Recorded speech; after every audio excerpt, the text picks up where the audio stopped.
Olá, minha gente, estamos aqui para mais um episódio de Liliths, esse podcast que vem falar de mulheres que fizeram e que fazem história.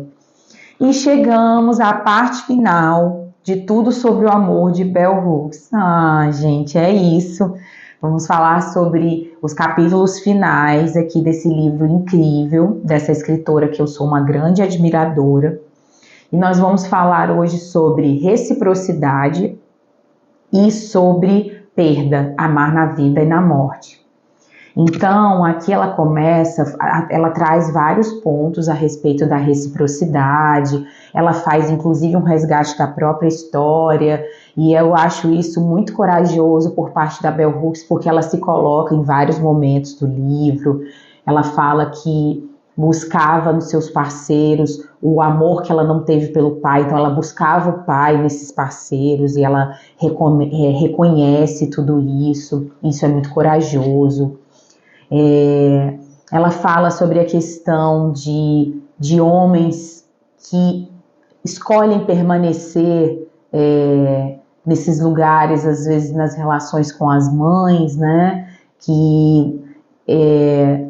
e aí infantilizados, e o quanto que muitas vezes as mulheres podem querer tirar os homens desse lugar infantil, e aí eles fazem birra, enfim, ela vai fazendo todo um paralelo sobre essa questão, sempre trazendo muito essa questão de gênero e a socialização, né? E aí ela traz alguns pontos aqui sobre o privilégio do poder que está no coração do pensamento patriarcal, e aqui nos outros episódios eu já disse que onde tem poder não tem amor, e não vai ter reciprocidade. Como é que a gente vai pensar em reciprocidade num local, numa relação onde haja um desejo de poder? Não tem como. E mais para frente ela vai falar sobre com bastante frequência as mulheres são ensinadas desde a infância, seja pelos adultos responsáveis ou pela mídia, a como dar cuidados básicos que são parte da prática do amor. Nós recebemos orientações sobre como sermos empáticas, como cuidar e, o mais importante, como ouvir. Geralmente não somos socializadas nessas práticas para sermos amorosas ou compartilharmos esses conhecimentos com os homens, mas para que sejamos maternais em relação às crianças. Então aí ela vai fazer toda uma separação, e nós mulheres mesmo estamos muito implicadas nesse processo do cuidado. Recentemente foi até tema da redação do Enem, né, sobre essa sobrecarga da mulher nesse lugar de cuidado, e aí a gente não passa isso para os homens ainda, assim, as coisas vêm mudando, mas esse lugar do cuidado é muito ocupado pelas mulheres, e aí Bell Hooks traz que nós somos socializados e ensinados que eles são parte da prática do amor, mas não necessariamente somos amorosas. Tem uma questão de uma diferença, né, entre cuidado e amor, enfim, pontos que ela já abordou mais para frente no livro.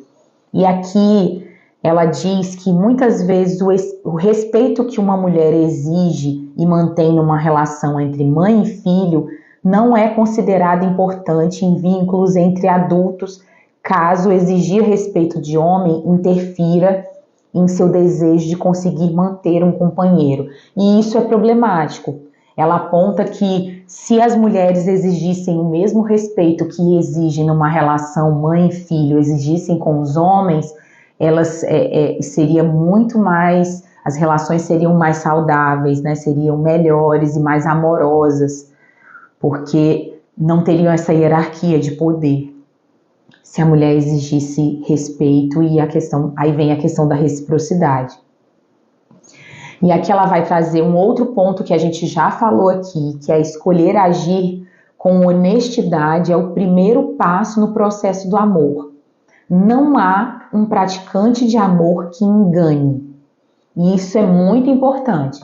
Toda a questão da honestidade, né, onde há amor, não há falsidade, não há engano. Então, que a gente precisa ser verdadeiro com amor. E aqui ela vai abordar, logo após, que a primeira responsabilidade do amor é ouvir. E como que isso é difícil, né? Muitas vezes nas nossas relações a gente tem dificuldade de ouvir. Ela vai falar uma questão do tempo também, que a gente está sem tempo. Isso é bem problemático para o amor, porque se você não tem tempo, se você não tem tempo para acolher, se você não tem tempo para ouvir, como é que fica essa relação? Então é muito importante a gente pensar, e aqui ela diz que nos relacionamentos, sejam heterossexuais ou homossexuais, o parceiro que está sofrendo geralmente acha que seu companheiro não está disposto a ouvir a dor. E tem aí, além dessa questão do tempo, ela traz que companheiros são incapazes de reagir com compaixão quando nos escutam falar sobre nossa dor. Possam eles compreendê-la ou não, quase sempre são incapazes de ouvir, porque a dor expressada serve de gatilho para os seus próprios sentimentos de impotência e desamparo. Muitos homens nunca querem se sentir desamparados e vulneráveis. Às vezes eles escolherão silenciar uma companheira com violência em vez de testemunhar a vulnerabilidade emocional. Quando um casal consegue identificar essa dinâmica, pode trabalhar a questão do cuidado, de ouvir as dores um do outro, engajando-se em conversas curtas em momentos adequados. Isto é, não adianta tentar falar da sua dor com quem está exausto, irritado e preocupado até com os ossos. Isso é muito fundamental, e da gente pensar que, como sociedade, muitas vezes a gente tem dificuldade de ouvir a dor do outro, porque isso toca em algum ponto, né? A gente quer logo, não chora, não, vai passar. E aí a gente tenta silenciar. E como que isso é problemático? Porque a gente não acolhe, a gente não permite muitas vezes que o outro viva essa dor e se sinta acolhido, se sinta amparada. Então, assim, a gente precisa tomar cuidado e precisa abrir espaço. E eu achei fundamental isso que ela trouxe, pensar no momento adequado. Não adianta querer conversar sobre pontos profundos, sobre dores, no momento que o outro está exausto, está irritado e preocupado até com os ossos. E aqui uma outra frase que ela trouxe que eu achei muito potente é que falsas noções sobre o amor nos ensinam que ele é lugar onde não sentiremos dor, onde estaremos constantemente em êxtase. Temos de expor a falsidade dessas crenças para ver e aceitar a realidade de que o sofrimento e a dor não acabam quando começamos a amar. Isso é uma grande ilusão, um grande problema.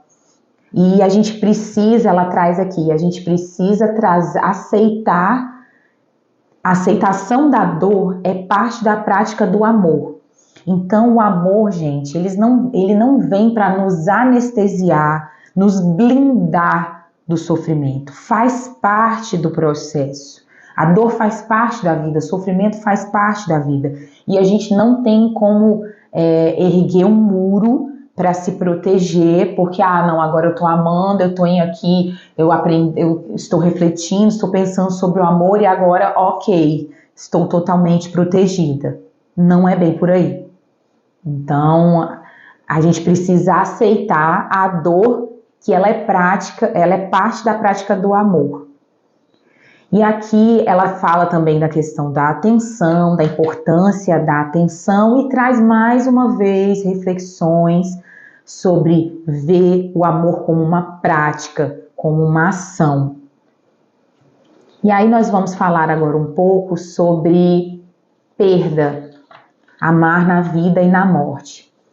E ela traz, muito no início do capítulo, uma questão de uma obsessão cultural nossa pela morte, que consome a energia que poderia ser dedicada à prática, à arte de amar, na verdade. E aí a gente tem uma questão social dessa questão da adoração pela morte. Nós nos afastamos dessa adoração pela morte, ela diz, desafiando o patriarcado, criando a paz, trabalhando por justiça e abraçando uma ética amorosa. E ela diz que quanto mais assistimos a espetáculos de morte sem sentido, de violência e crueldade aleatórias, mais medo a gente vai sentir, do nosso dia a dia. Então ela fala que nós estamos inseridos numa cultura de morte, de violência, de dominação, como eu já falei em outros episódios, e que isso tudo afasta a nossa prática do amor, porque a gente não vive segundo uma ética amorosa e a gente vive em constante medo, e que para os regimes autoritários esse medo faz a manutenção do poder dos regimes autoritários, porque se você está com medo, a gente facilmente entra no discurso do autoritário, enfim, e isso é bem problemático. E aqui mais para frente, ela vai trazer uma reflexão que para viver plenamente, precisaríamos abandonar nosso medo de morrer. Esse medo só pode ser abordado a partir do amor pela vida. E aí, a morte ainda é um grande tabu na nossa sociedade, a gente tem dificuldade, mas é uma certeza que a gente tem na vida, que é a finitude. A gente sabe que a nossa vida é limitada e a gente precisa encarar isso de frente para viver uma vida mais plena. Nesse ponto aqui, nesse capítulo, Bell Hooks me lembrou muito Ana Cláudia Quintana Arantes, que tem um livro incrível também, que em breve, vou já dar um spoiler aqui, em breve vou estar falando sobre ele, que é A Morte é um Dia que Vale a Pena Viver. E a Ana Cláudia diz que a morte justamente faz isso, ela nos convida a olhar para a forma com que a gente está levando a nossa vida. Então, ter consciência da finitude nos faz pensar de como eu estou levando a minha vida. Será que é isso que eu quero mesmo? É esse o meu propósito? Eu me questiono sobre o que é importante para mim, o que é essencial. Será que eu quero levar a vida desse jeito? Enfim, são colocações importantes. E aqui ela coloca que muitos de nós passam a amar a vida apenas quando confrontadas com doenças que a colocam em risco. Então, aqui fica uma reflexão e uma pergunta. Será que a gente precisa se deparar com um evento grave desse para questionar e para amar a vida, para questionar da forma que a gente está levando a vida? Será que a gente está levando uma vida muito estressante? E será que a gente precisa esperar uma doença que venha ameaçar a nossa vida para se questionar, para mudar nosso estilo de vida, para viver de uma forma mais plena, mais integrada, né?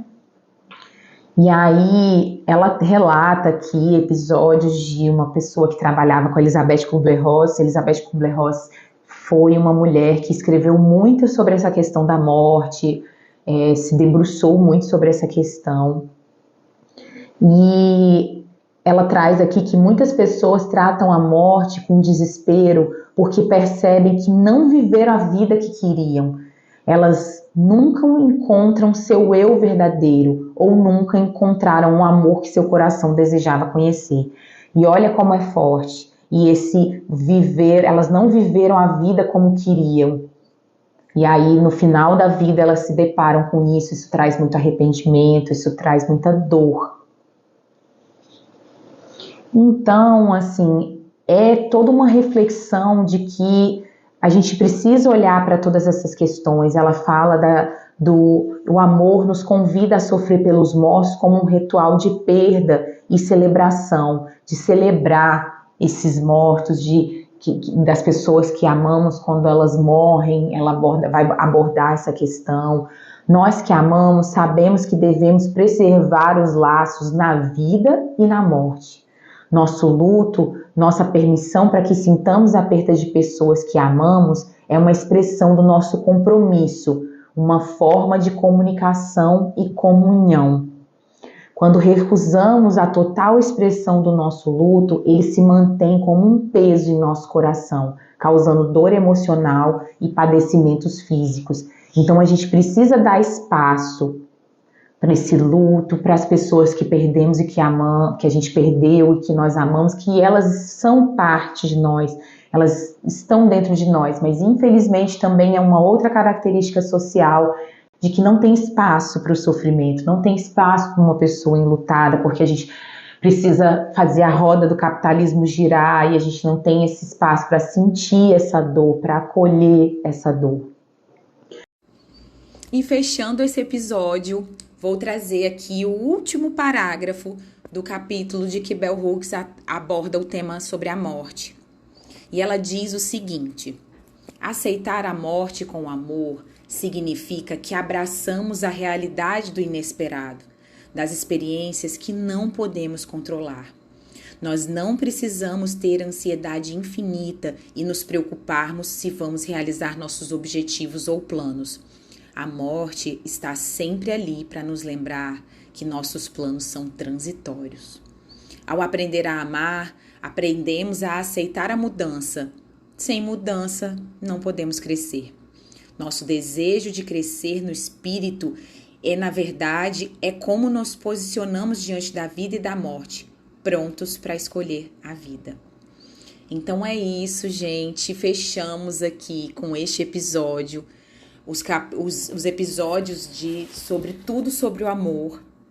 E aguardem mais aí novidades de mais mulheres fantásticas e suas contribuições para a sociedade. Até o próximo episódio.